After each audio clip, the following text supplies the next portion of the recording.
ಓಂ ಶ್ರೀ ಗುರು ಬಸವಲಿಂಗಾಯ ನಮಃ. ನಾರಿಯೊಬ್ಬಳು ಬಂದು ಭಾರಿಯಬ್ಬರ ಹೊತ್ತು ಆರೂಢ ಭಿಕ್ಷೆ ಬೇಡ್ಯಾಳು ಸುವಿ ನಮ್ಮ ವೀರ ಬಸವಣ್ಣ ಬರುವಾಗ ಸುವಿ. ಇದು 12ನೇ ಶತಮಾನದ ಒಂದು ಕಾಲಜ್ಞಾನ ವಚನ.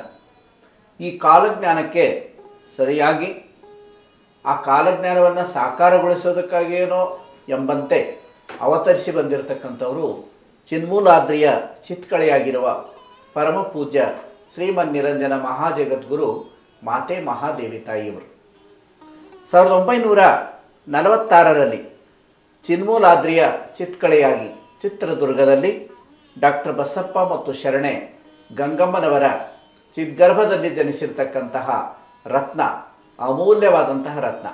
ಲಿಂಗಾಯತ ಧರ್ಮ, ಲಿಂಗಾಯತ ಸಮಾಜ, ಕನ್ನಡ ನಾಡು, ಭಾರತ ದೇಶ ಎಲ್ಲರಿಗೂ ಕೂಡ ವಿಶ್ವಕ್ಕೆ ಅಮೂಲ್ಯವಾದ ರತ್ನವಾಗಿ ಅವತರಿಸಿರುವಂಥವರು ಪರಮ ಪೂಜ್ಯ ಮಾತಾಜಿಯವರು.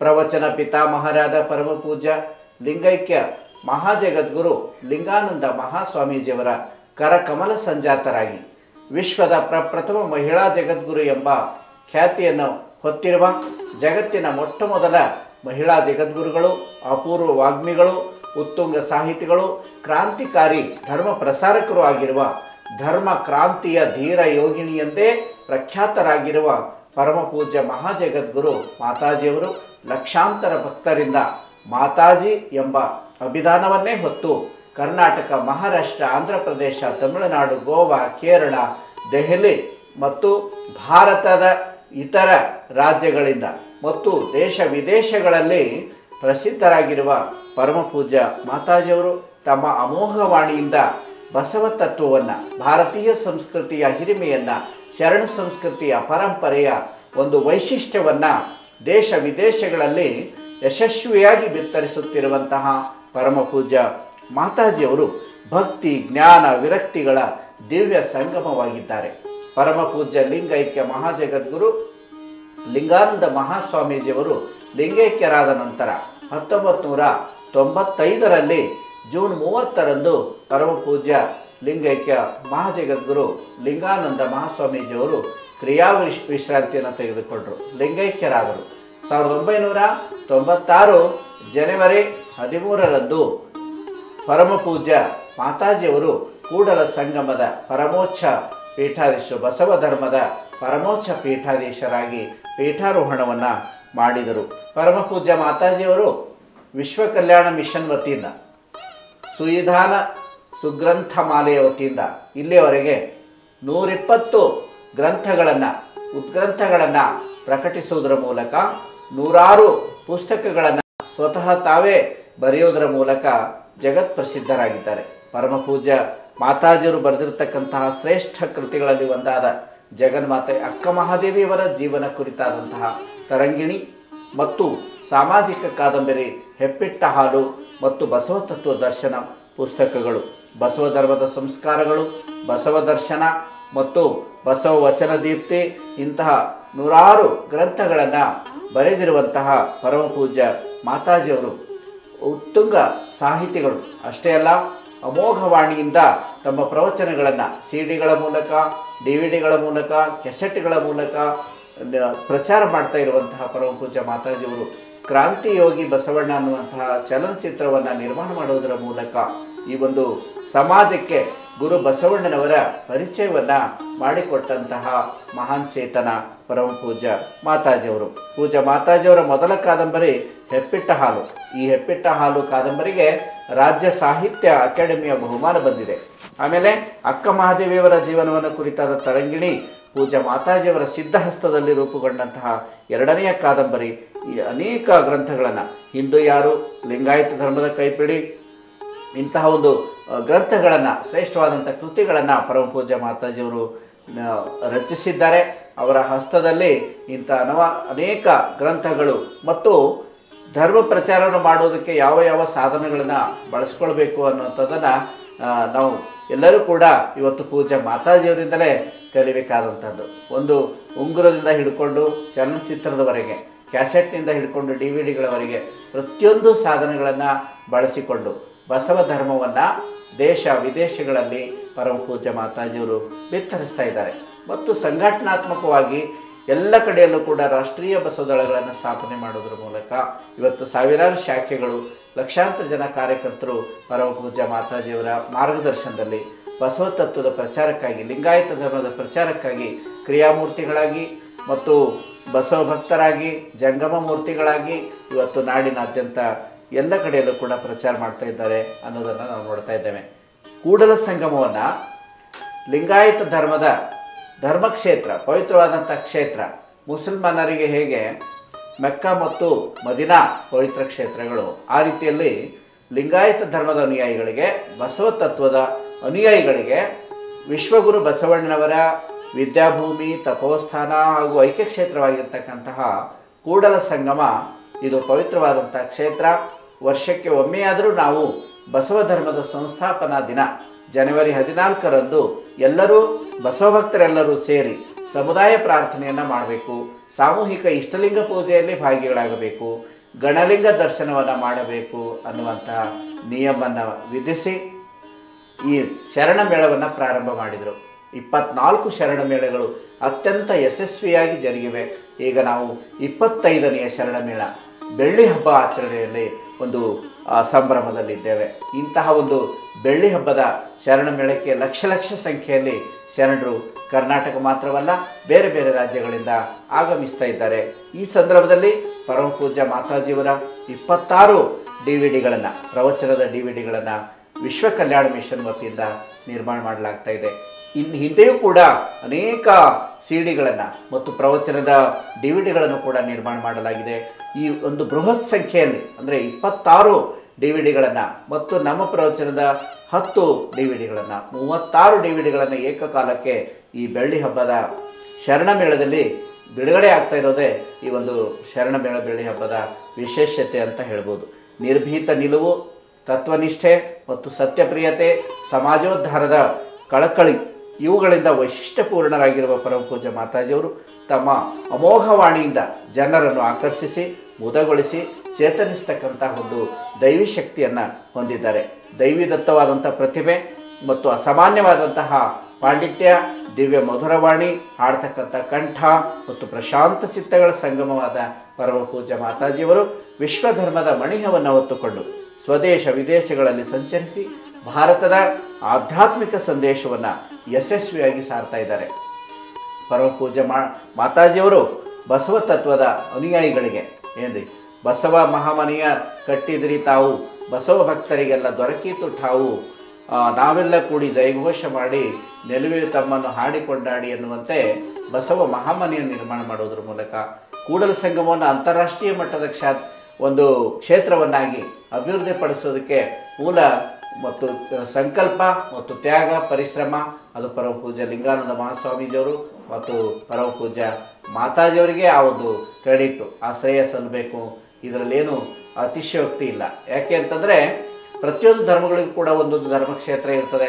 ಹಾಗೆ ಬಸವ ಧರ್ಮದ ಅನುಯಾಯಿಗಳಿಗೂ ಕೂಡ ಒಂದು ಧರ್ಮಕ್ಷೇತ್ರ ಬೇಕು ಅಂಥೇಳಿ ಕುಗ್ರಾಮವಾಗಿರ್ತಕ್ಕಂತಹ ಆ ಒಂದು ಕೂಡಲ ಸಂಗಮಕ್ಕೆ ಹೋಗಿ ಧರ್ಮಗುರು ಬಸವಣ್ಣನವರ ಸಮಾಧಿ ಮಾತ್ರ ಇದ್ದಂಥ ಒಂದು ಸ್ಥಳದಲ್ಲಿ ಸಂಕಲ್ಪವನ್ನು ಮಾಡಿಕೊಂಡು ಮೊಟ್ಟ ಮೊದಲಿಗೆ 3 ಎಕರೆ ಜಮೀನು ತೆಗೆದುಕೊಂಡು ಬಸವ ಧರ್ಮಪೀಠ ಟ್ರಸ್ಟ್ ಸ್ಥಾಪನೆ ಮಾಡಿದರು. ಆ ನಂತರದಲ್ಲಿ ಪರಮ ಪೂಜ್ಯ ಮಾತಾಜಿಯವರು 1988ರಲ್ಲಿ ಪ್ರಥಮ ಶರಣ ಮೇಳವನ್ನು ಆರಂಭ ಮಾಡಿದರು.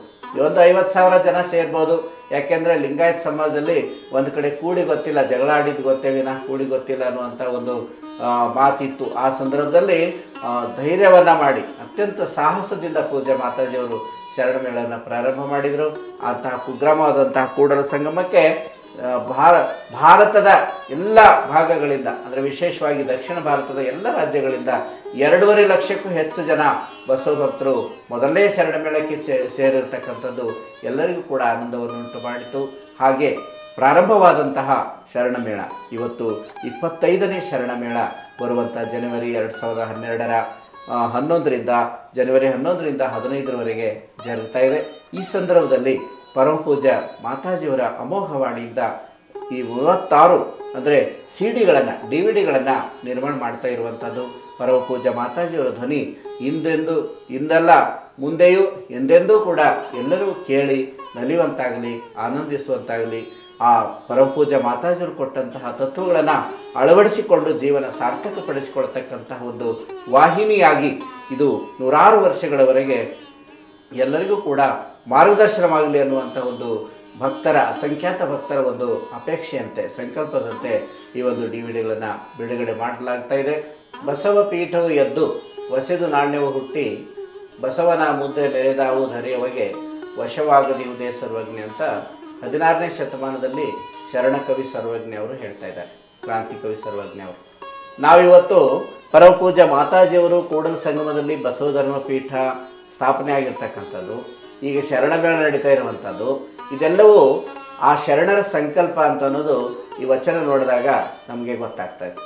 12ನೇ ಶತಮಾನದಲ್ಲಿ ವೀರ ಗಣಾಚಾರಿ ವಚನ ಸಾಹಿತ್ಯದ ಸಂರಕ್ಷಣೆಗಾಗಿ ತಮ್ಮ ಪ್ರಾಣವನ್ನೇ ಮುಡುಪಾಗಿಟ್ಟು ವಚನ ಸಾಹಿತ್ಯದ ರಕ್ಷಣೆಗಾಗಿ ಹೋರಾಟ ಮಾಡಿರ್ತಕ್ಕಂಥ ವೀರ ಗಣಾಚಾರಿಯಾಗಿದ್ದಂತಹ ಮಡಿವಾಳ ಮಾಚಿದೇವರು ತಮ್ಮ ಒಂದು ವಚನದಲ್ಲಿ ಹೇಳ್ತಾರೆ, 800 ವರ್ಷಗಳ ನಂತರ ದಕ್ಷಿಣದ ಕೃಷ್ಣೆಗೆ ಕರೆವರಯ್ಯ ಜನ ನೆರೆವರಯ್ಯ ಅಂತ ಹೇಳ್ತಾರೆ. ಅಂದರೆ 800 ವರ್ಷಗಳ ನಂತರ ಮತ್ತೆ ಬಸವ ಭಕ್ತರೆಲ್ಲರೂ ಒಂದು ಕಡೆ ಸೇರ್ತಾರೆ, ಅವರೆಲ್ಲರೂ ಶರಣ ಮೇಳದಲ್ಲಿ ಭಾಗಿಗಳಾಗ್ತಾರೆ, ಇಂಥ ಒಂದು ಕಾರ್ಯಕ್ರಮ ನಡೀತದೆ ಅನ್ನುವಂಥದ್ದನ್ನು 12ನೇ ಶತಮಾನದಲ್ಲಿಯೇ ಭವಿಷ್ಯವನ್ನು ನುಡಿದಿದ್ದಾರೆ ವೀರಗಣಾಚಾರಿ ಮಡಿವಾಳ ಮಾಚಿದೇವರು. ಹಾಗೆ ನಾರಿಯೊಬ್ಬಳು ಬಂದು ಭಾರಿ ಅಬ್ಬರ ಹೊತ್ತು ಆರೂಢ ಭಿಕ್ಷೆ ಬೇಡಾಳು ಸುವಿ ಅನ್ನುವಂತಹ ವಚನದಲ್ಲಿ ಕಾಲಜ್ಞಾನದಲ್ಲಿ ನೋಡ್ತಾ ಇದ್ದೇವೆ. ಅದು ನೇರವಾಗಿ ಪರಮಪೂಜ್ಯ ಮಾತಾಜಿಯವರಿಗೆ ಅದು ಅನ್ವಯಿಸ್ತಾ ಇದೆ ಅನ್ನೋ ನಾವು ನೋಡ್ತಾ ಇದ್ದೇವೆ.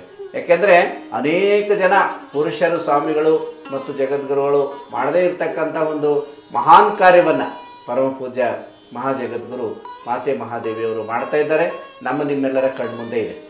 ಒಂದು ವೇಳೆ ಪರಮಪೂಜ್ಯ ಮಾತಾಜಿಯವರು, ಪರಮಪೂಜ್ಯ ಲಿಂಗಾನಂದ ಮಹಾಸ್ವಾಮೀಜಿಯವರು ಬರದೇ ಇದ್ದರೆ ಬಸವ ಧರ್ಮ ಪೀಠ ಇರ್ತಿರಲಿಲ್ಲ.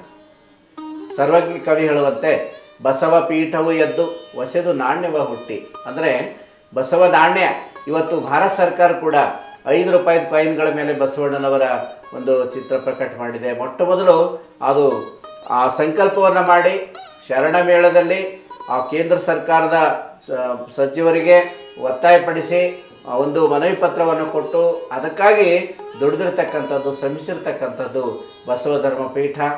ಪ್ರತಿಯೊಂದು ಕಾರ್ಯಗಳು ಕೂಡ ಪೂಜ್ಯ ಮಾತಾಜಿಯವರ ಸಂಕಲ್ಪದಂತೆ ನಡೀತಾ ಇದ್ದಾವೆ ಅಂತ ಅನ್ನೋದು ನಾವು ನೋಡ್ತಾ ಇದ್ದಾವೆ. ಬಸವ ಪೀಠವು ಎದ್ದು ವಸೆದು ನಾಣ್ಯವ ಹುಟ್ಟಿ, ಅಂದರೆ ನಾಣ್ಯ ಬರ್ತದೆ ಅನ್ನುವಂಥ ಮಾತನ್ನು ಹೇಳಿದ್ದಾರೆ ಸರ್ವಜ್ಞ ಕವಿಯವರು. ಆನಂತರ ಬಸವನ ಮುದ್ರೆ ಮೆರೆದಾವು ಧರೆಯವಗೆ ವಶವಾಗದಿರುವುದೇ ಸರ್ವಜ್ಞ. ಬಸವಣ್ಣವ್ರ ಫೋಟೋಗಳು, ಬಸವಣ್ಣವರ ಒಂದು ಓಂ ಶ್ರೀ ಗುರು ಬಸವ ಅನ್ನುವಂತಹ ಮಂತ್ರಯುಕ್ತವಾದಂತಹ ಶಟಸ್ಥಲ ಧ್ವಜಗಳು ಇವತ್ತು ಮನೆ ಮೇಲೆ ರಾರಾಜಿಸಬೇಕಾದ್ರೆ ಅದಕ್ಕೆ ಮೂಲ ಕಾರಣಕರ್ತರು ಯಾರು ಅಂದರೆ ಈ ಒಂದು ಬಸವ ಧರ್ಮ ಪೀಠ, ಪರಮಪೂಜ್ಯ ಲಿಂಗಾನಂದ ಮಹಾಸ್ವಾಮೀಜಿಯವರು ಮತ್ತು ಪರಮಪೂಜ್ಯ ಮಾತಾಜಿಯವರು. ಲಿಂಗಾಯತ ಧರ್ಮಕ್ಕೆ ಇದು ಒಂದು ಸ್ವತಂತ್ರ ಧರ್ಮ, ಆದರೆ ಇದೊಂದು ಸ್ವತಂತ್ರ ಧರ್ಮ ಅಂತ ಹೇಳ್ತಕ್ಕಂಥ ಧೈರ್ಯ ಯಾರಿಗೂ ಕೂಡ ಇರಲಿಲ್ಲ.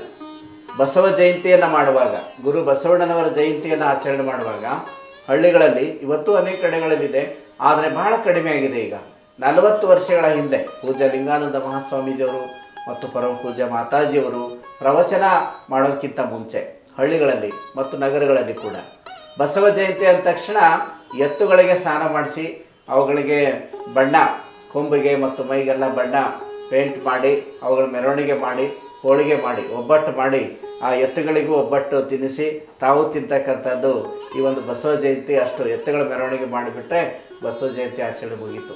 ಯಾರೂ ಕೂಡ ಗುರು ಬಸವಣ್ಣವರ ಭಾವಚಿತ್ರಗಳನ್ನು ಅಥವಾ ಮೂರ್ತಿಗಳನ್ನು ಇಟ್ಟು ಮೆರವಣಿಗೆ ಮಾಡ್ತಕ್ಕಂಥದ್ದಾಗಲಿ, ಗುರು ಬಸವಣ್ಣವ್ರ ಬಗ್ಗೆ ವಿಚಾರ ಸಂಕಿರಣಗಳನ್ನು ಮಾಡ್ತಕ್ಕಂಥದ್ದಾಗಲಿ, ಪ್ರವಚನ ಮಾಡ್ತಕ್ಕಂಥದ್ದಾಗಲಿ, ದೀಕ್ಷೆ ಕೊಡ್ತಕ್ಕಂಥದ್ದಾಗಲಿ ಯಾವುದೂ ಕೂಡ ಇರಲಿಲ್ಲ. ಆದರೆ ಅತ್ಯಂತ ಯಶಸ್ವಿಯಾಗಿ ನಾವು ಗುರು ಬಸವಣ್ಣವ್ರ ತತ್ವವನ್ನು ಪ್ರಚಾರ ಮಾಡಬೇಕು. ಬಸವಣ್ಣವರು ಅಂದರೆ ನಂದಿ, 4 ಕಾಲು 2 ಕೊಂಬು ಒಂದು ಬಾಲ ಇರತಕ್ಕಂಥ ನಂದಿ ಅಲ್ಲ. ಬಸವಣ್ಣನವರು ಅಂದರೆ ಲಿಂಗಾಯತ ಧರ್ಮದ ಸಂಸ್ಥಾಪಕರು, ಈ ಬಸವ ಧರ್ಮದ ಸಂಸ್ಥಾಪಕರು ಅಂತಕ್ಕಂಥ ಮಾತನ್ನು, ಪ್ರವಾದಿಗಳು ಅನ್ನುವಂಥ ಮಾತನ್ನು, ಈ ವಿಚಾರವನ್ನು ಸಮಾಜಕ್ಕೆ ತಿಳಿಸಿಕೊಟ್ಟವರು ಈ ಪೂಜ್ಯದ್ವಯರು, ಪೂಜ್ಯ ಲಿಂಗಾನಂದ ಮಹಾಸ್ವಾಮೀಜಿಯವರು ಮತ್ತು ಪರಮ ಪೂಜ್ಯ ಮಾತಾಜಿಯವರು.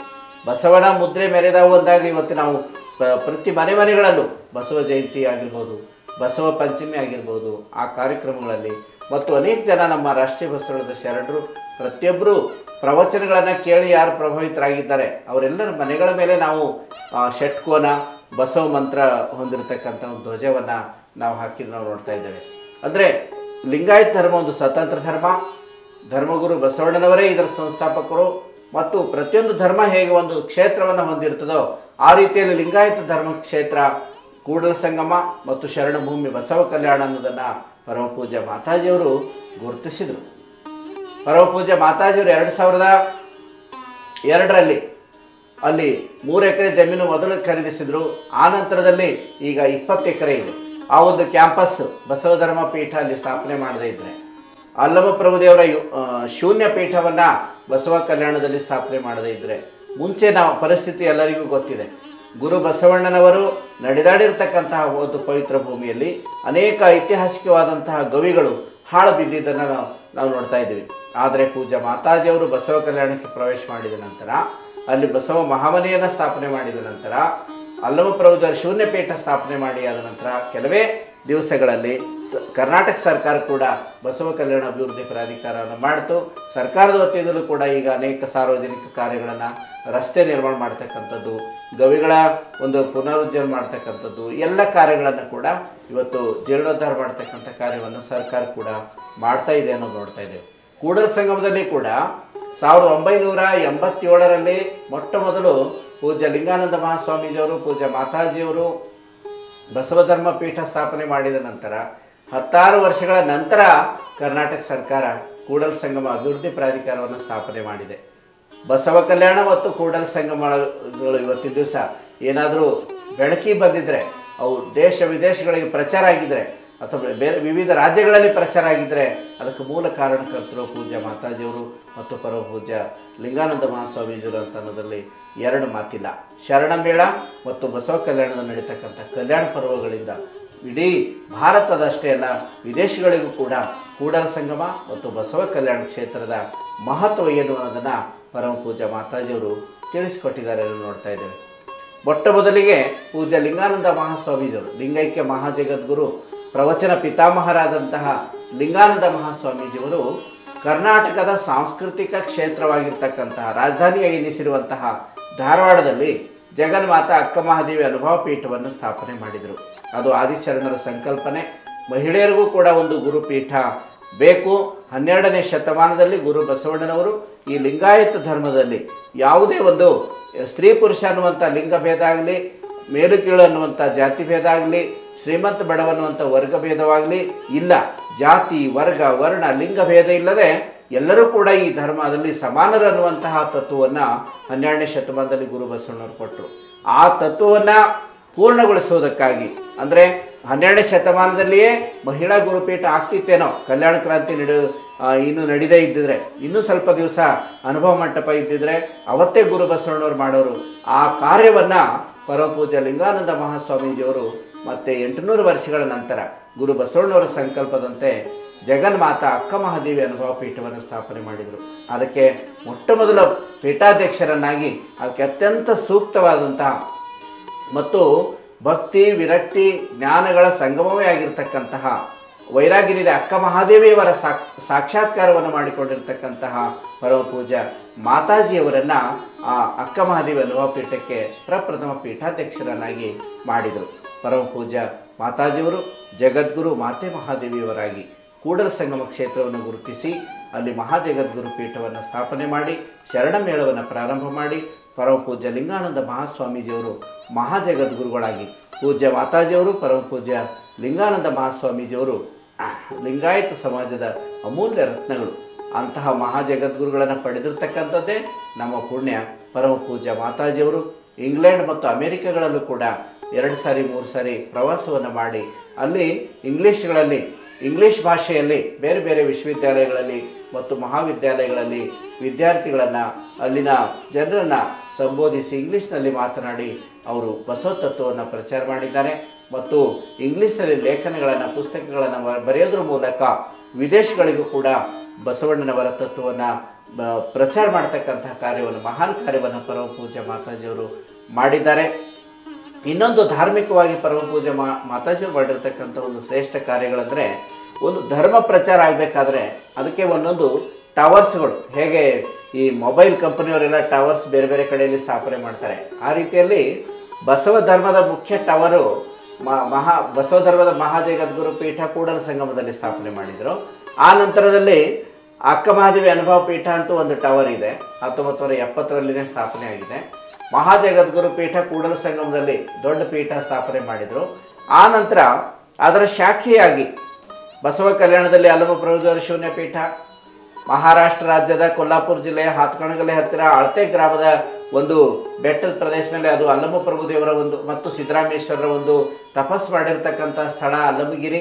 ಅಲ್ಲಿ ಅಲ್ಲಮ ಪ್ರಭುದೇವರ ಯೋಗ ಪೀಠ ಮತ್ತು ದೆಹಲಿಯಲ್ಲಿ ನವದೆಹಲಿಯ ಮಹಾವೀರ್ ಎನ್ಕ್ಲೇವ್ದಲ್ಲಿ ಬಸವ ಮಂಟಪ ಸ್ಥಾಪನೆ ಮಾಡೋದ್ರ ಮೂಲಕ, ಹೈದರಾಬಾದ್ನಲ್ಲಿ ಊಟಿಯಲ್ಲಿ ಬಸವ ಮಂಟಪಗಳ ಸ್ಥಾಪನೆ ಮಾಡೋದ್ರ ಮೂಲಕ, ಇವತ್ತು ಬಸವ ಗಂಗೋತ್ರಿಯಲ್ಲಿ ಚನ್ನಬಸವೇಶ್ವರ ಜ್ಞಾನಪೀಠ ಆಗಿರ್ಬೋದು, ಬಸವ ಧರ್ಮ ಪೀಠದ ಜೊತೆಯಲ್ಲಿ ಇನ್ನೂ 4 ಪೀಠಗಳು ಅದಕ್ಕೆ ಸಹಾಯಕವಾಗಿ ಪೂರಕವಾಗಿ ಬಸವ ಧರ್ಮ ಪ್ರಚಾರದ ಕೇಂದ್ರಗಳಾಗಿ ಕಾರ್ಯ ಮಾಡ್ತಾ ಇದ್ದಾವೆ. ಈ ಎಲ್ಲ ಪೀಠಗಳಿಗೆ ಸಚೇತಕ ಶಕ್ತಿಯಾಗಿ ಇವೆಲ್ಲ 5 ಪೀಠಗಳಿಗೆ ಸಂಸ್ಥಾಪಕರಾದಂತಹ ಪರಮ ಪೂಜ್ಯ ಮಾತಾಜಿಯವರು ಸಾಮಾನ್ಯ ವ್ಯಕ್ತಿತ್ವ ಅಲ್ಲ, ಅವರು ಮಹಾನ್ ಕ್ರಾಂತಿಕಾರಿಗಳು, ಧರ್ಮ ಕ್ರಾಂತಿಯ ಧೀರಯೋಗಿಣಿ, ಗುರು ಬಸವಣ್ಣನವರು ಮತ್ತು ಅಕ್ಕ ಮಹಾದೇವಿಯವರ ಮತ್ತು ಆದಿಶರಣರೆಲ್ಲರ ಶಕ್ತಿಯನ್ನು ಅವರು ತಮ್ಮಲ್ಲಿ ಮೇಳೈಸಿಕೊಂಡು ಸಾಹಿತ್ಯಿಕವಾಗಿ, ಧಾರ್ಮಿಕವಾಗಿ, ಆಧ್ಯಾತ್ಮಿಕವಾಗಿ ಮತ್ತು ಸಂಘಟನಾತ್ಮಕವಾಗಿ ಬಸವ ತತ್ವ ಪ್ರಚಾರ ಮಾಡೋದರ ಮೂಲಕ, ಸಮಾಜ ಸಂಘಟನೆಯನ್ನು ಮಾಡೋದರ ಮೂಲಕ ಇವತ್ತು ಪರಮ ಪೂಜ್ಯ ಮಾತಾಜಿಯವರು ಖ್ಯಾತಿಯನ್ನು ಹೊತ್ತಿದ್ದಾರೆ. ಪರಮ ಪೂಜ್ಯ ಮಾತಾಜಿಯವರು ಮಾಡ್ತಕ್ಕಂತಹ ಕಾರ್ಯಗಳು ಇಂದಲ್ಲ ಸಾವಿರಾರು ವರ್ಷಗಳು ಕಳೆದರೂ ಕೂಡ ಅವು ಶಾಶ್ವತವಾಗಿ ಉಳಿತಕ್ಕಂತಹ ಕಾರ್ಯಗಳನ್ನು ಮತ್ತು ಬಸವ ಕಲ್ಯಾಣದಲ್ಲಿ 108 ಅಡಿ ಪುತ್ಥಳಿಯ ಯೋಜನೆ, ಶರಣಗ್ರಾಮ ಯೋಜನೆ ಮತ್ತು ಬಸವೇಶ್ವರ ಗವಿ, ಅಕ್ಕ ಮಹಾದೇವಿ ಗವಿ ಇವುಗಳನ್ನು ನಿರ್ಮಾಣ ಮಾಡುವುದರ ಮೂಲಕ ಒಂದು ಶಾಶ್ವತವಾದಂತಹ ಕಾರ್ಯವನ್ನು ಪರಮ ಪೂಜ್ಯ ಮಾತಾಜಿಯವರು ಮಾಡಿದ್ದಾರೆ. ಇನ್ನೂ 100 ಕಾಲ ಪರಮ ಪೂಜ್ಯ ಮಾತಾಜಿಯವರು ಆರೋಗ್ಯವಾಗಿ ಉಳಿದು ನಿಮ್ಮೆಲ್ಲರಿಗೂ ಲಕ್ಷಾಂತರ ಭಕ್ತರಿಗೆ ಮಾರ್ಗದರ್ಶನ ಮಾಡಿರ್ತಕ್ಕಂಥ ಒಂದು ಶಕ್ತಿಯಾಗಿ ಅವರು ಆಯುಷ್ಯ ಆರೋಗ್ಯ ಅವರಿಗೆ ಇನ್ನೂ ಹೆಚ್ಚು ಶಕ್ತಿಯನ್ನು ಗುರು ಬಸವಣ್ಣವರು ಕರುಣಿಸಲಿ ಅಂತ ತಿಳ್ಕೊಂಡು ಹಾರೈಸ್ತಾ ಇದ್ದೇನೆ. ಎಲ್ಲರಿಗೂ ಶರಣ. ಓಂ ಶ್ರೀ ಗುರು ಬಸವ ಲಿಂಗಾಯ ನಮಃ. ವಿಶ್ವ ಕಲ್ಯಾಣ ಮಿಷನ್ ಸಂಸ್ಥೆಯು ಪ್ರವಚನದ DVD-ಗಳನ್ನು ಸಮರ್ಪಿಸ್ತಾ ಇದೆ. ಪ್ರವಚನ ಅನ್ನುವಂತಹ ವಿಶೇಷವಾದ ವಾಗ್ಮಿತ್ವದ ಮೂಲಕವಾಗಿ ಪರಮ ಪೂಜ್ಯರಾದ ಲಿಂಗೈಕ್ಯ ಮಹಾಜಗದ್ಗುರು ಲಿಂಗಾನಂದ ಮಹಾಸ್ವಾಮೀಜಿಯವರು ಅದ್ಭುತವಾದ ಒಂದು ಕ್ರಾಂತಿಯನ್ನೇ ಮಾಡಿದರು. ಧರ್ಮದ ಕಡೆಗೆ ಜನ ಬರೆದಾಗ ಧರ್ಮವನ್ನು ಅವರ ಕಡೆಗೆ ಒಯ್ಯಬೇಕು ಎನ್ನುವಂತಹ ವಿಶೇಷವಾದ ಘೋಷಣೆಯೊಡನೆ ನಾಡಿನಾದ್ಯಂತ ಪ್ರವಾಸವನ್ನು ಮಾಡಿ ಪ್ರವಚನಗಳನ್ನು ಮಾಡಿದರು. ಈ ಒಂದು ಪ್ರವಚನಗಳ ಪರಿಣಾಮ ಅನ್ನೋದು ಎಷ್ಟು ಪ್ರಮಾಣದಲ್ಲಿ ಆಯಿತು ಅಂತ ಹೇಳಿದರೆ, ಅವರು ಪ್ರವಚನ ನಡೀತಾ ಇದ್ದಂತಹ ಊರಿನಲ್ಲಿ ಇಡೀ ಊರು, ಶಾಲೆ, ಕಾಲೇಜು ಎಲ್ಲಿ ನೋಡಿದರೂ ಕೂಡ ಅದರದ್ದೇ ಸುದ್ದಿ, ಟಾಕ್ ಆಫ್ ದ ಟೌನ್ ಅನ್ನೋ ರೀತಿಯಲ್ಲಿ ಇರ್ತಾಯಿತ್ತು. ಮತ್ತು ಬಹಳಷ್ಟು ಜನಗಳ ಜೀವನವನ್ನು ಅದು ಪರಿವರ್ತನೆ ಮಾಡಿತು. ಪೂಜ್ಯರು ಪ್ರಾರಂಭ ಮಾಡಿದಂಥ ಈ ಪ್ರವಚನದ ಶೈಲಿಯನ್ನು ಅವರ ನಂತರ ನಾನು ಈಗ ನಮ್ಮ ಅನೇಕ ಶಿಷ್ಯರುಗಳು ಇದನ್ನು ಮುಂದುವರಿಸ್ಕೊಂಡು ಬಂದಿದ್ದೇವೆ. ಪ್ರವಚನ ಅಂದರೆ ಒಂದು ರೀತಿಯಲ್ಲಿ ಇದು ಪ್ರಸಾದವಿದ್ದ ಹಾಗೆ, ಜ್ಞಾನದ ಪ್ರಸಾದ, ನೆತ್ತಿಯ ಪ್ರಸಾದ. ಶರೀರದ ಅನ್ನವನ್ನು ಉಣ್ಣುವುದರಿಂದ ಭೌತಿಕ ಶರೀರಕ್ಕೆ ಶಕ್ತಿ ಬಂದರೆ, ಈ ಜ್ಞಾನ ಪ್ರಸಾದದಿಂದ ಆತ್ಮಬಲ ವೃದ್ಧಿ ಆಗ್ತಾ ಇದೆ, ಶಾಂತಿ ಸಿಗ್ತಾ ಇದೆ, ಜೀವನಕ್ಕೆ ಒಂದು ಮಾರ್ಗದರ್ಶನ ಸಿಗ್ತಾ ಇದೆ. ಹೀಗಾಗಿ ಪ್ರವಚನಗಳ ಮೂಲಕವಾಗಿ ಬಹಳ ದೊಡ್ಡ ಪರಿಣಾಮ ಸಮಾಜದ ಮೇಲೆ ಆಗುತ್ತೆ.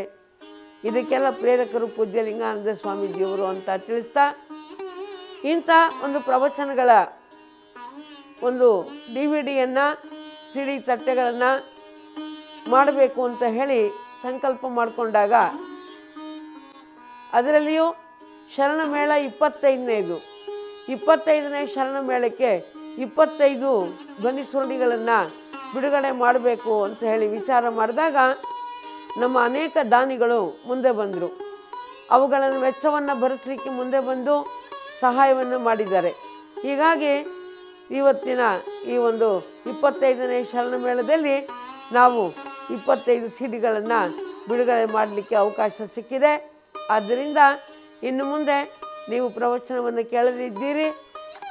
ನಿಮ್ಮ ಎಲ್ಲರಿಗೂ ಕೂಡ ಆಯುಷ್ಯ, ಆರೋಗ್ಯ, ಭಾಗ್ಯ, ಸಕಲ ಸಂಪತ್ತು ಪ್ರಾಪ್ತಿಯಾಗಲಿ ಅಂತೇಳಿ ನಾನು ಹಾರೈಸಿ ಈ ಒಂದು ಧ್ವನಿ ಸುರುಳಿಗಳನ್ನು ನಿಮಗೆ ಸಮರ್ಪಿಸ್ತಾ ಇದ್ದೇವೆ. ಶರಣು ಶರಣಾರ್ಥಿ.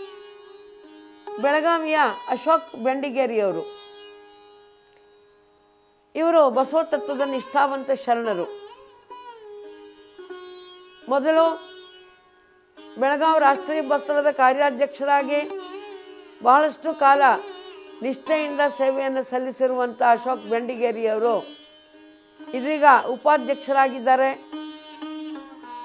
ಮತ್ತು ಒಂದು ಕಾಲೋನಿಯನ್ನೇ ಅವರು ಬಸವಣ್ಣವರ ಹೆಸರಿನಲ್ಲಿ ನಿರ್ಮಾಣ ಮಾಡಿದ್ದಾರೆ. ಅಶೋಕ್ ಬೆಂಡಿಗೇರಿಯವರು ಬಸವ ಪುತ್ಥಳಿಗೆ 1 ಲಕ್ಷ ರೂಪಾಯಿಗಳ ದೇಣಿಗೆಯನ್ನು ಕೂಡ ಕೊಟ್ಟಿದ್ದಾರೆ.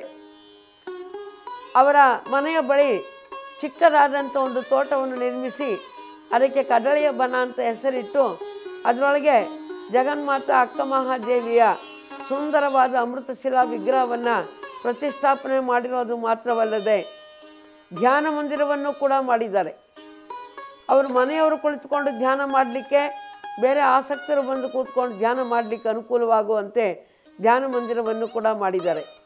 ಇಂಥ ನಿಷ್ಠಾವಂತ ಶರಣರಾದಂಥ ಅಶೋಕ್ ಬೆಂಡಿಗೇರಿ ದಂಪತಿಗಳು ನಾವು ಪ್ರವಚನದ ಒಂದು ಧ್ವನಿ ಸುರುಳಿಯನ್ನು ಮಾಡಬೇಕು ಅಂತ ಇಷ್ಟಪಟ್ಟಾಗ ಅದರ ಖರ್ಚು 20,000 ರೂಪಾಯಿಗಳನ್ನು ದೇಣಿಗೆಯಾಗಿ ಕೊಟ್ಟಿದ್ದಾರೆ. ಅದಕ್ಕಾಗಿ ಶರಣ ಅಶೋಕ್ ಬೆಂಡಿಗೇರಿ ಅವರಿಗೆ ಸೃಷ್ಟಿಕರ್ತ ಲಿಂಗದೇವ ಧರ್ಮಗುರು ಬಸವಣ್ಣನವರು ಆಯುಷ್ಯ, ಆರೋಗ್ಯ, ಭಾಗ್ಯ, ಸಕಲ ಸಂಪತ್ತನ್ನು ದಯಪಾಲಿಸಲಿ ಅಂತೇಳಿ ನಾನು ಹಾರೈಸ್ತಾ ಇದ್ದೇನೆ.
ಓಂ ಶ್ರೀ ಗುರು ಬಸವಲಿಂಗಾಯನಮ. ಧರ್ಮಪತ್ನಿ ಕಸ್ತೂರಿ ಅಶೋಕ್ ಬೆಂಡಿಗೇರಿ, ಅದೇ ರೀತಿ ನಮ್ಮ ಚಿರಂಜೀವಿ ಬಸವರಾಜೇಶ್ವರಿ ಬೆಂಡಿಗೇರಿ ಮತ್ತು ನಮ್ಮ ಸಹೋದರಿಯಾದ ನಾಗಪ್ಪ ಕುಂಬಾರ್ ಅವರು, ಸಹೋದರಿಯಾದ ಸುವರ್ಣ ಕುಂಬಾರ್ ಅಂತ ಹೇಳಿ. ತದನಂತರ ನಮ್ಮ ಸಹೋದರನ ಹೆಂಡತಿಯಾದ ನೀಲಗಂಗಾಂಬಿಕೆ ಬೆಂಡಿಗೇರಿ ಮತ್ತು ನಮ್ಮ ಹಿರಿಯ ಅಣ್ಣನಾದ ಸಂಗಪ್ಪ ಬೆಂಡಿಗೇರಿಯವರು. ಈ ರೀತಿ ನಮ್ಮ ಕುಟುಂಬ ವರ್ಗಗಳು ನಾವು ನಿತ್ಯ ನಮ್ಮ ಇಲ್ಲಿ ಇರ್ತೇವೆ. ಇದಕ್ಕಿಂತ ಹೆಚ್ಚಿನ ಕುಟುಂಬವು ನಮ್ಮ ಬಾಳೆಕುಂದ್ರಿ KH ಗ್ರಾಮದಲ್ಲಿ ಅವರು ನೆಲೆಸಿದ್ದಾರೆ. ಅವರು ಸಹಿತ ಬಸವ ಭಕ್ತರು, ಬಸವಾಭಿಮಾನಿಗಳು. ಎಲ್ಲ ಗುರು ಬಸವಣ್ಣವರ ತತ್ವಗಳನ್ನು ಅಳವಡಿಸಿಕೊಂಡು ನಾವು ಇವತ್ತು ನಮ್ಮ ಜನ್ಮವನ್ನು ಸಾರ್ಥಕ ಮಾಡಿಕೊಂಡಿದ್ದೇವೆ ಅನ್ನುವಂಥ ಹೇಳುವಂಥ ಒಂದೆರಡು ನುಡಿಗಳನ್ನು ಹೇಳಿ ಎಲ್ಲರಿಗೂ ಶರಣ. ಓಂ ಶ್ರೀ ಗುರು ಬಸವಲಿಂಗಾಯ ನಮಃ. ಧರ್ಮಗುರು, ವಿಶ್ವಗುರು, ಮಂತ್ರಪುರುಷ, ಲಿಂಗಾಯತ ಧರ್ಮ ಸಂಸ್ಥಾಪಕರಾದ ಗುರು ಬಸವಣ್ಣನವರನ್ನು ಬ್ರಹ್ಮದಲ್ಲಿ ಪ್ರಾರ್ಥಿಸಿಕೊಂಡು ಸೃಷ್ಟಿಕರ್ತ ಲಿಂಗದೇವನನ್ನು ಬ್ರಹ್ಮದಲ್ಲಿ ಆರಾಧಿಸುತ್ತಾ ಪೂಜಿಸುತ್ತಾ ಅಲ್ಲಮ ಪ್ರಭು ದೇವರು ವಚನ ಹೇಳಿದಂತೆ ಅವರ ವಾಣಿಯಂತೆ ನಾವು ಇವತ್ತು ನಮ್ಮ ಆಚರಣೆಗಳನ್ನು ತರಬೇಕಾಗಿದೆ. ಆ ವಚನವನ್ನು ಹೇಳ್ತಾ ಇದ್ದೇನೆ ನಾನು. ಆ ವಚನವು ಶಿವ ಗುರುವೆಂದು ಬಲ್ಲಾತನಿ ಗುರು, ಶಿವಲಿಂಗವೆಂದು ಬಲ್ಲಾತನಿ ಗುರು, ಶಿವ ಗುರುವೆಂದು ಬಲ್ಲಾತನಿ ಗುರು, ಶಿವ ಜಂಗಮವೆಂದು ಬಲ್ಲಾತನಿ ಗುರು, ಶಿವ ಗುರುವೆಂದು ಬಲ್ಲಾತನಿ ಗುರು, ಶಿವ ಪ್ರಸಾದವೆಂದು ಬಲ್ಲಾತನಿ ಗುರು, ಶಿವ ಗುರುವೆಂದು ಬಲ್ಲಾತನಿ ಗುರು, ಶಿವ ಆಚಾರವೆಂದು ಬಲ್ಲಾತನಿ ಗುರು, ಶಿವ ಗುರುವೆಂದು ಬಲ್ಲಾತನಿ ಗುರು. ಇಂತಿ ಪಂಚವಿಧವೇ ಪಂಚಪರ ಬ್ರಹ್ಮವೆಂದರಿದ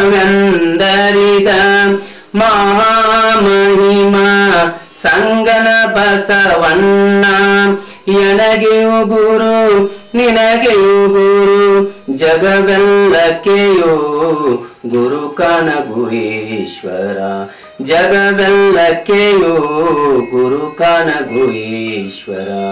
ಜಗತ್ತಿನಲ್ಲಿ ಅನೇಕ ಧರ್ಮಗಳಿವೆ. ಆ ಧರ್ಮಗಳ ಕುರಿತು ಇವತ್ತು ಪರಮ ಪೂಜ್ಯ ಲಿಂಗಾನಂದ ಅಪ್ಪಾಜಿಯವರು ಹಾಗೂ ಪರಮ ಪೂಜ್ಯ ಮಾತಾಜಿಯವರು ಅಧ್ಯಯನ ಮಾಡುತ್ತಿರುವ ಒಂದು ಲಿಂಗಾಯತ ಧರ್ಮದ ವೈಚಾರಿಕತೆಯನ್ನು ಎಲ್ಲರಿಗೂ ಆಚರಣೆಗಳನ್ನು ತಿಳಿಸಿಕೊಡುತ್ತಿದ್ದಾರೆ. ಆ ಆಚರಣೆಯಲ್ಲಿ ಇವತ್ತು ಇಷ್ಟಲಿಂಗದ ಪರಿಕಲ್ಪನೆ ಮತ್ತು ಅಪ್ಪ ಗುರು ಬಸವಣ್ಣವರು ಕೊಟ್ಟಂತಹ ಒಂದು ಲಿಂಗಾಯತ ಧರ್ಮವು ಜಾತಿ ಅಲ್ಲ, ಇದು ಒಂದು ಧರ್ಮ ಅಂತ ಹೇಳಿ ಪರಿಚಯಿಸಿದ್ದಾರೆ. ಅದೇ ರೀತಿ ಲಿಂಗಾಯತ ಧರ್ಮಕ್ಕೆ ಧರ್ಮಗುರು ಯಾರಪ್ಪ ಅಂತಂದ್ರೆ ವಿಶ್ವಗುರು ಬಸವಣ್ಣನವರು. ಅವರು ಐಕ್ಯವಾದ ಸ್ಥಳ ಕೂಡಲ ಸಂಗಮ, ಇದು ಧರ್ಮ ಕ್ಷೇತ್ರ ಮತ್ತು ಅವರ ಕಾಯಕ ಕ್ಷೇತ್ರ ಇದು ಬಸವ ಕಲ್ಯಾಣ ಅಂತ ಹೇಳಿ ಗುರುತಿಸಿ ಇವತ್ತು ನಮ್ಮ ಲಿಂಗಾಯತ ಧರ್ಮದ ಒಂದು ಪ್ರಚಾರಕ್ಕೆ ಬಹಳ ಒಂದು ಅತಿ ಮಹತ್ವಪೂರ್ಣವಾದ ಒಂದು ಮಾರ್ಗದರ್ಶನವನ್ನು ನೀಡ್ತಾ ಇದ್ದಾರೆ. ಆ ಮಾರ್ಗದರ್ಶನದಲ್ಲಿ ನಾವೆಲ್ಲರೂ ಇವತ್ತು ಲಿಂಗಾಯತ ಧರ್ಮೀಯರು ಬದುಕಬೇಕಾಗಿದೆ. 1988ರಿಂದ ಇಲ್ಲಿಯವರೆಗೆ ಇವು ಅವ್ಯಾತವಾಗಿ ಒಂದು ಶರಣ ಮೇಳ ಅನ್ನುವಂತಹ ಒಂದು ಬೃಹತ್ತವಾದ ಲಿಂಗಾಯತ ಧರ್ಮೀಯರ ಸಮಾವೇಶವನ್ನು ಅವರು ನಡೆಸ್ತಾ ಇದ್ದಾರೆ ಕೂಡಲ ಸಂಗಮದಲ್ಲಿ. ಆ ಸಮಾವೇಶವು ಇವತ್ತು 25ನೇ ಒಂದು ಶರಣ ಮೇಳವಾಗಿದೆ.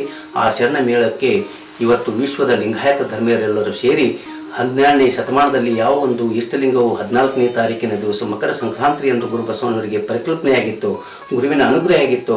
ಆ ಪರಮಾತ್ಮನ ಒಂದು ಕುರುಹನ್ನು ಇವತ್ತು ನಾವು 12ನೇ ಶತಮಾನದ ಕೊಟ್ಟಂಥ ಒಂದು ಆಚರಣೆಗಳನ್ನು ಇವತ್ತು ತರುವ ಮೂಲಕ ನಾವು 14ನೇ ತಾರೀಕಿಗೆ ಬೃಹತ್ತವಾದ ಲಿಂಗಾಯತ ಧರ್ಮೀಯರು ಸಮಾವೇಶವಾಗಿ ಅಲ್ಲಿ ಒಂದು ಪ್ರಾರ್ಥನೆ, ಲಿಂಗಾಯತ ಧರ್ಮದ ಒಂದು ಲಿಂಗ ಪೂಜೆ ಹಾಗೂ ಅವರು ಕೊಟ್ಟಂಥ ಒಂದು ವಚನ ಸಾಹಿತ್ಯದ ಮೇಲೆ ಸಾಕಷ್ಟು ನಾವು ಇವತ್ತು ಪ್ರಚಲಿತಗೊಂಡು ನಾವು ಅವನ ಆಚರಣೆಗೆ ತರಬೇಕಾಗಿದ್ದು ನಮ್ಮ ಲಿಂಗಾಯತ ಧರ್ಮೀಯರ ಕರ್ತವ್ಯಗಳಾಗಿವೆ.